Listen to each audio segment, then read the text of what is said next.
Muy buenos días, estimados amigos. Nuevamente por acá, dando cumplimiento a lo comprometido. Estamos iniciando la segunda sesión de este proyecto de evaluación auténtica que constituye, ¿no es cierto?, un total de 9 sesiones. Y en esta oportunidad vamos a dar respuesta a la invitación realizada mediante Instagram, en la cual la pregunta esencial era eh, ¿qué se requiere para desarrollar habilidades superiores? Recordemos que en la primera sesión, eh, cuando hicimos alcance sobre el concepto de evaluación auténtica, quedó, entre otras cosas, bastante claro que un altísimo porcentaje del currículum prescrito nacional, específicamente un 73%, está, ¿no es cierto?, enfocado hacia el desarrollo de habilidades superiores. Y eso, ¿no es cierto?, mirado desde, por ejemplo, la taxonomía de Bloom Anderson, actualizada el año 2000.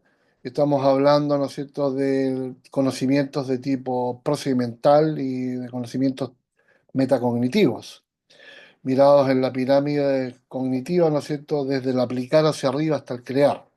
Entonces, la sesión de hoy la vamos a dedicar a eso, a revisar cómo la evaluación auténtica aporta al desarrollo de las habilidades superiores mediante sus procedimientos evaluativos.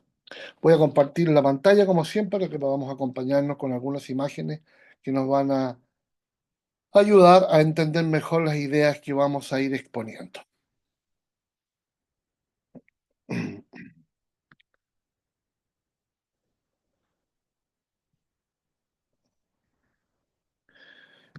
Siempre esto es un poquito lento, pero ya vamos a estar con esto. Muy bien. Y por acá, ¿no es cierto? Vamos a proceder a ampliar la imagen. Muy bien, pues. Aquí estamos. Sesión 2 del proyecto de microlearning de evaluación auténtica. En esta oportunidad, la revisión de los procedimientos de evaluación auténtica para el desarrollo de habilidades superiores. Bueno, ¿qué tenemos? Lo primero que tenemos que apuntar como para ir aclarando algunas ideas. El concepto de procedimientos e instrumentos evaluativos. Normalmente los que me han escuchado, yo siempre estoy hablando de procedimientos y de instrumentos evaluativos, ¿no? Y esto es muy importante entenderlo, sobre todo cuando estamos trabajando con evaluación auténtica. Vamos a entender como procedimiento evaluativo aquello que dice relación con la situación de evaluación en la que ponemos al estudiante. Es decir, nosotros, ¿qué estamos buscando? Permanentemente, ¿no es cierto?, evidencias observables, medibles, de los desempeños que los estudiantes nos deben demostrar respecto de lo que estemos estudiando. Pues bien, por lo tanto, la manera de ir a buscar esas evidencias de esos desempeños es a través de una situación de evaluación que puede ser de diversa índole, de carácter oral, escrito, visual, digital, etcétera, etcétera. Entonces, la situación en que ponemos a un estudiante para que nosotros podamos acceder a los desempeños, los cuales nos van a demostrar cómo va el progreso de su aprendizaje, eso se conoce como procedimiento evaluativo, ¿no?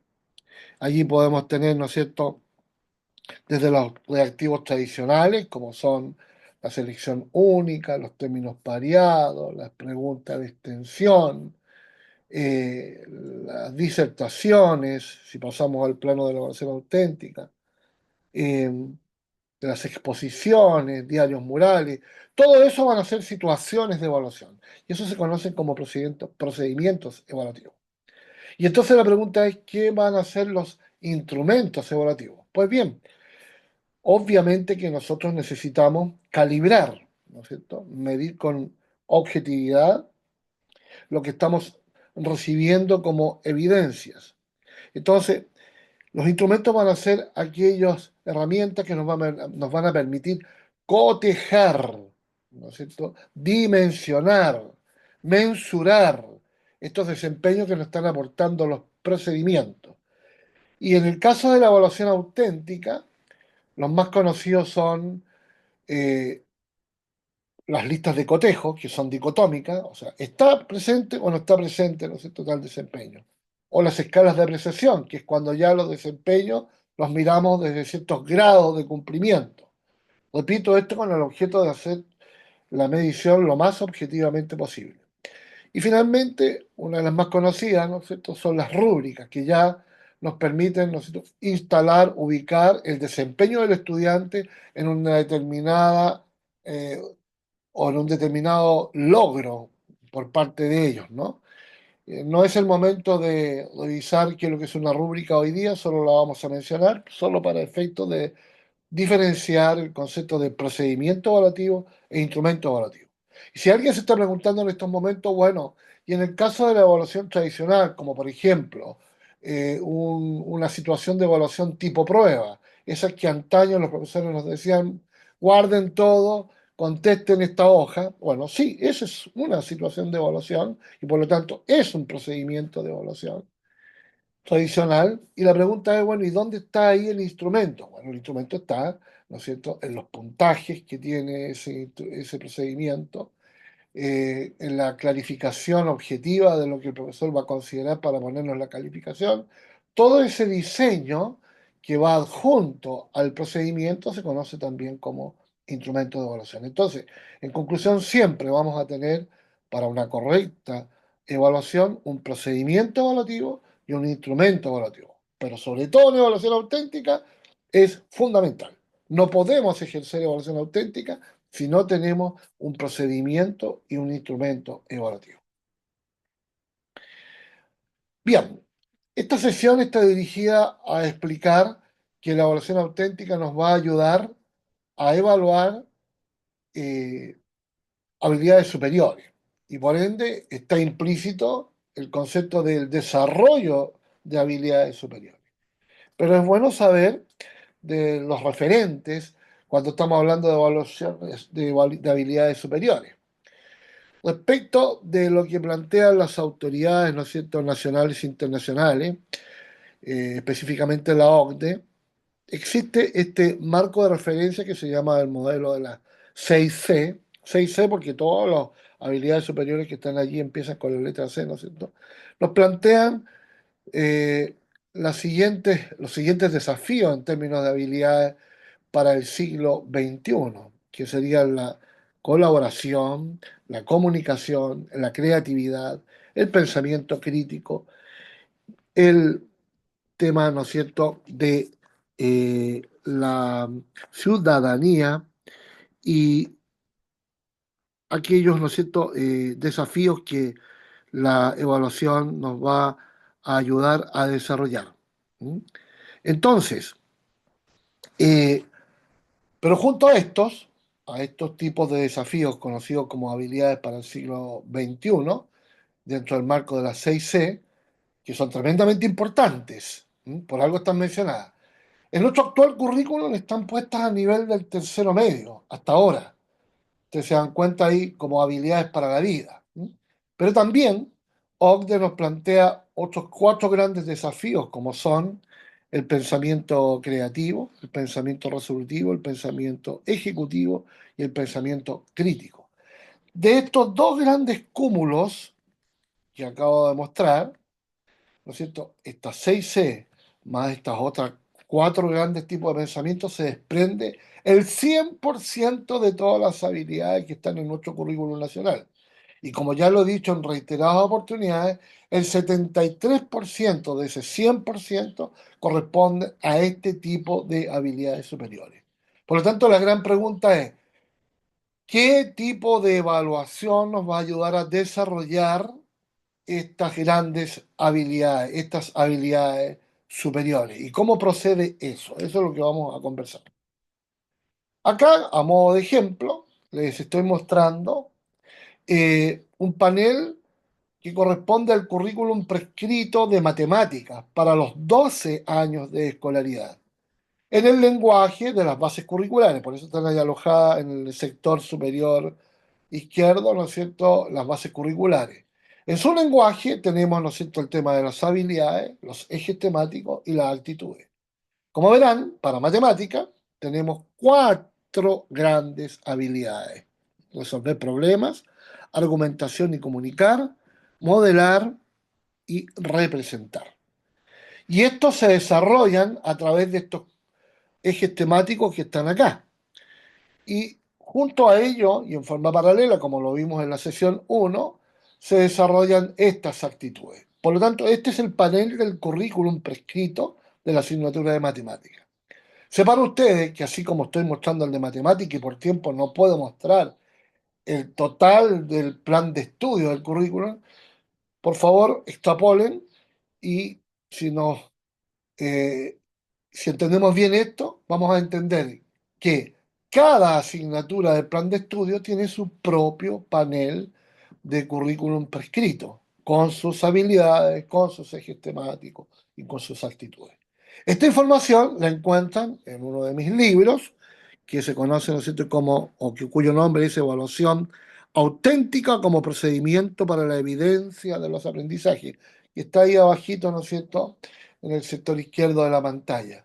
Allí hay un capítulo que está referido al 100% de las habilidades del currículum prescrito nacional. Por lo tanto, hacia allá vamos. Y volvemos a hacer la pregunta: ¿cuáles serán los procedimientos de evaluación auténtica en los que nos van a permitir desarrollar este cúmulo de habilidades superiores y cómo se hace eso? Eso es lo que vamos a tratar de dar respuesta. Bueno, tradicionalmente, los últimos 50 años de educación, al menos en este país, eh, esto ha sido abordado desde los procedimientos, aquí estoy ocupando ya el concepto de procedimiento, desde los procedimientos de evaluación tradicional. ¿Cuáles son estos? Básicamente están divididos en procedimientos evaluativos de respuestas cerradas y procedimientos evaluativos de respuestas abiertas. Entonces, y en las respuestas cerradas, ustedes ya saben, están los de selección única, mal llamados selección múltiple, porque se elige una opción, los verdaderos falsos, los términos pareados, los ordenamientos, y hay otros más, pero al menos estos son los más utilizados. Y en materia de respuestas abiertas, las abiertas breves, cuando los estudiantes responden, ¿no es cierto?, con una palabrita o hacen una marquita, y los de respuestas de abiertas extensas, la tradicional pregunta de desarrollo que nos hacían los profesores y que nosotros teníamos que ponernos a escribir respondiendo, ¿no? Todo este tipo de procedimientos se conocen como procedimientos de evaluación tradicional. Pues bien, de acuerdo a los estudios que hay al respecto, este tipo de procedimientos tienen dificultad para poder levantar evidencia de este 73% de habilidades superiores que tiene nuestro currículo nacional.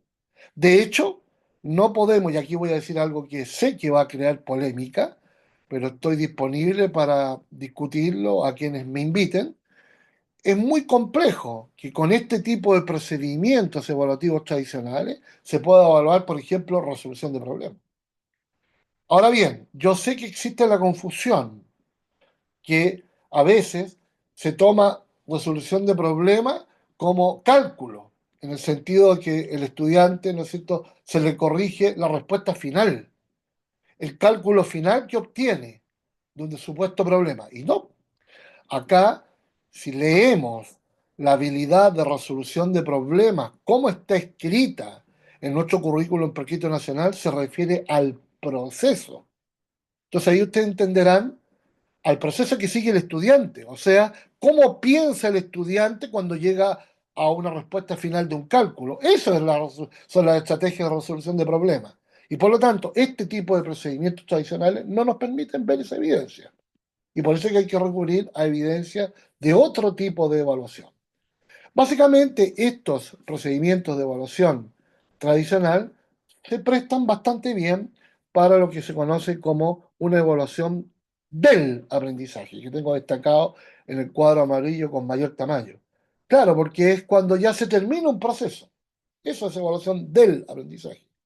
Que en tiempos pedagógicos nosotros hablamos de una unidad de aprendizaje, en la cual el estudiante vive experiencias durante esta unidad de aprendizaje y el profesor chequea, ¿no es cierto?, sus resultados finales cuando éste termina.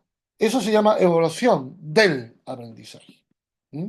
Por lo tanto, van a ser útiles para eso, pero normalmente cuando el estudiante responda a ese tipo de desafío en una evaluación del aprendizaje, nosotros nos podemos encontrar con sorpresas, como por ejemplo el que no se le haya desarrollado la habilidad para resolver un problema. ¿Mm? Y eso corresponde al proceso. Entonces aquí hay una subpregunta. ¿Cómo se evalúan, cómo se miran las evidencias de desempeño de los estudiantes mientras éste está aprendiendo, mientras éste está desarrollando estas habilidades superiores? Como por ejemplo, este que estamos comentando, que es la resolución de problemas.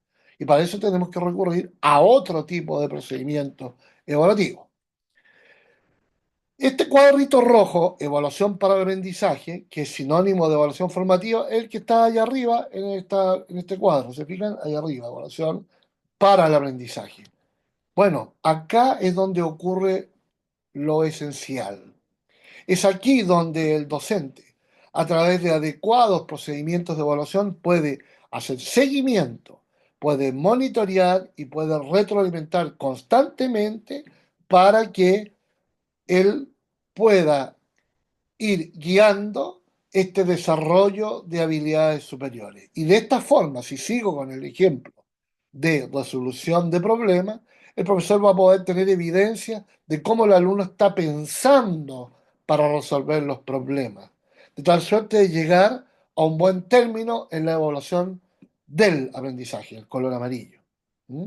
Entonces, ¿dónde está la importancia de un proceso de aprendizaje? Pues acá, en este tipo de evaluación, en la evaluación para el aprendizaje, que es sinónimo de evaluación formativa y que, como bien ustedes saben, es el eje central del decreto 67 del 2018, el cual promueve este tipo de evaluación, evaluación para el aprendizaje, en el lenguaje de este decreto de evaluación formativa, para que los estudiantes desarrollen sus aprendizajes integrales, los cuales involucran habilidades, conocimientos y actitudes.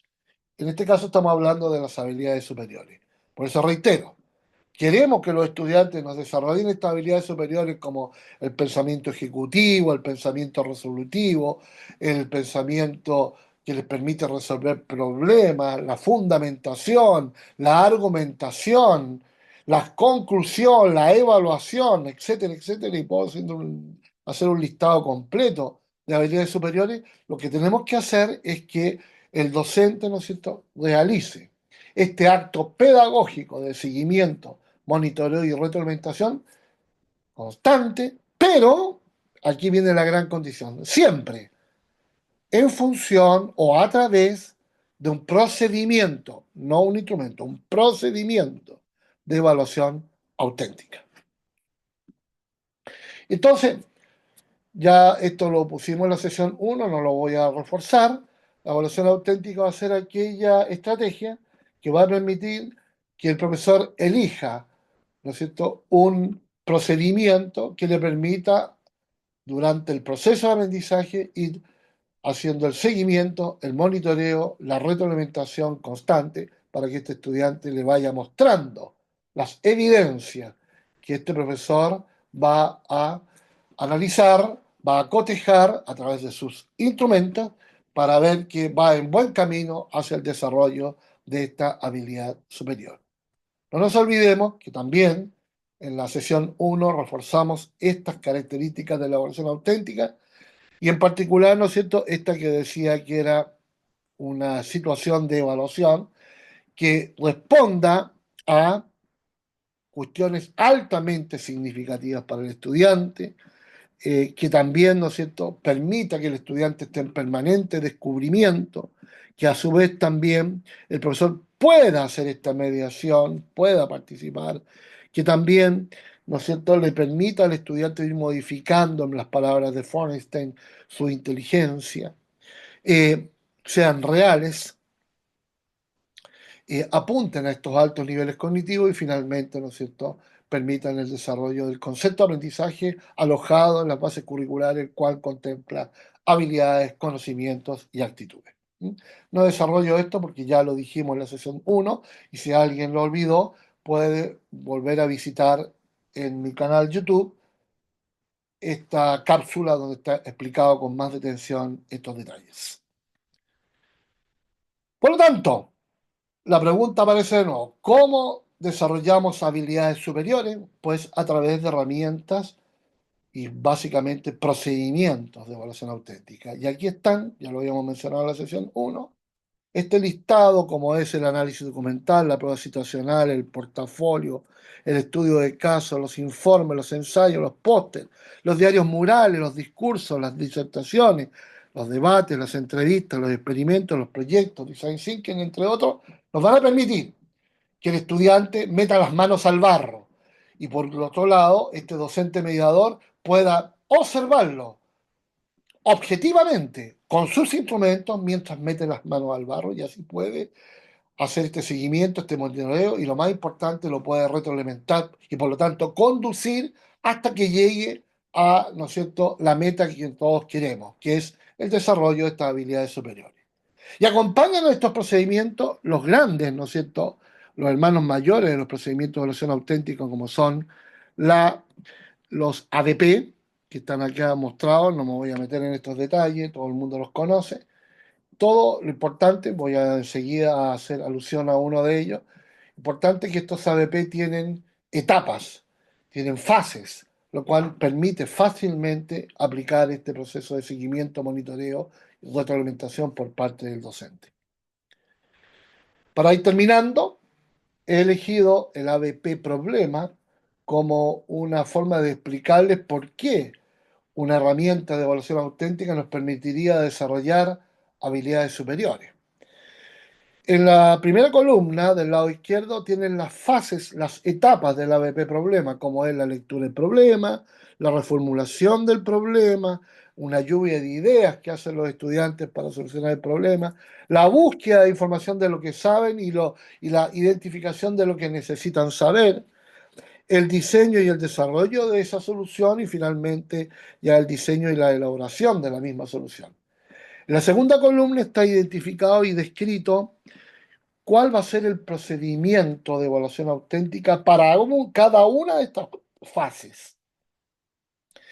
No las voy a leer todas por razones de tiempo, ustedes pueden acceder a ellas, pero si tomo, por ejemplo, la número 4, que sería la elaboración de una lista con aquello que se conoce respecto del problema, van a ver ustedes que el procedimiento evaluativo, el procedimiento, o sea, la situación de evaluación por la cual el profesor se va a asesorar de evidencias en el cual va a poder ver si está avanzando el estudiante, que en este caso es un informe verbal o escrito de los hallazgos. O sea, estos estudiantes van a tener un repositorio, van a ir a buscar información indicada por el profesor y van a identificar aquello que ellos ya saben y que les va a servir para la solución de este problema. Pero esto no es una cuestión que la van a manejar los alumnos solos.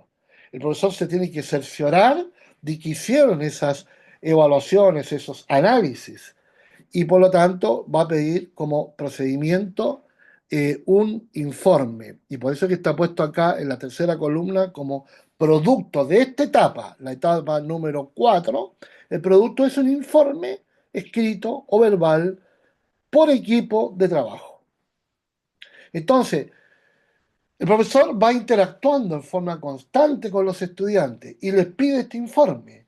Y si quiere, puede compartirlos con el plenario.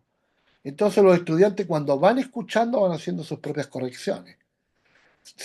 Por lo tanto, lo que sí o sí ocurre es que mientras los estudiantes están trabajando en esta cuarta etapa, después de haber trabajado las otras tres, y así está indicado en esta cuarta columna, ayudado por el profesor que hace un seguimiento, un monitoreo y una retroalimentación constante por el equipo de trabajo, lo que va a lograr, voy a pasar a la próxima lámina, donde yo en esta cuarta columna identifico las habilidades que están en juego. Miren, si se fijan, está la misma tarea, la cuarta, elaboración de una lista, ¿no es cierto?, de los conocimientos que conocen a través de un procedimiento informe, monitoreado, mediado y retroalimentado por el profesor Pero las habilidades que las puse en amarillo acá, que estuvieron en juego en esta etapa, son la identificación, la evaluación, la selección y la conclusión.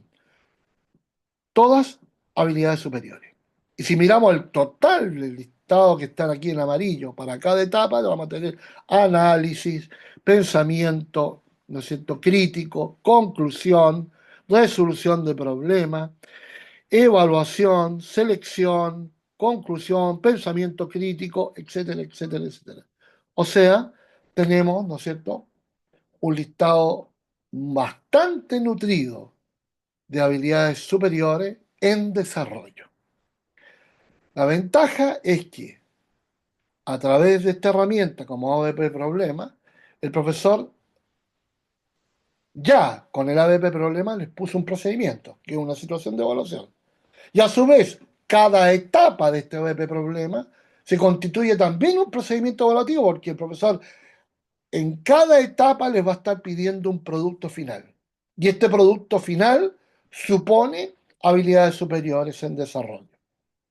Entonces, conclusión, queremos desarrollar este 73% de habilidades superiores planteadas en el currículum prescrito nacional, en cada uno de los paneles de habilidades de las asignaturas del plan de estudio. Recuerden, solo les muestro matemáticas, el resto también las tiene. ¿Queremos desarrollar esas habilidades superiores? La manera es someter a nuestros estudiantes a experiencias de aprendizaje, metodológicamente hablando, didácticamente hablando, que estén asociadas a procedimientos de evaluación auténtica. Porque en la medida que hagamos eso, vamos a someter a nuestros estudiantes a experiencias que los van a obligar a pensar y por lo tanto a desarrollar este cúmulo de habilidades superiores.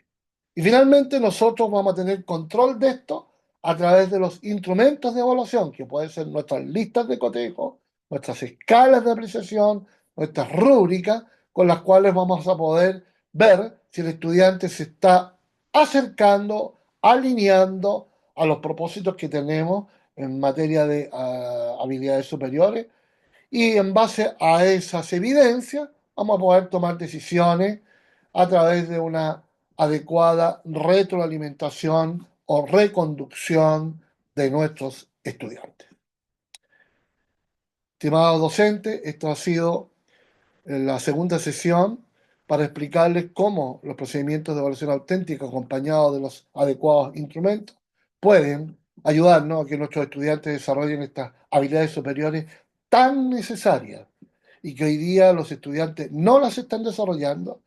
Y mi teoría es que producto de esa situación tenemos aún bajos resultados en las mediciones nacionales e internacionales. Por lo tanto, es urgente incorporar en nuestras didácticas y en nuestras metodologías este tipo de experiencias de aprendizaje. Les recuerdo que estén atentos a la tercera invitación en Instagram de la tercera cápsula en la cual abordaremos nuevamente otro tema vinculado a la importancia de utilizar evaluación auténtica en los procesos de implementación curricular. Muchas gracias. Hasta pronto.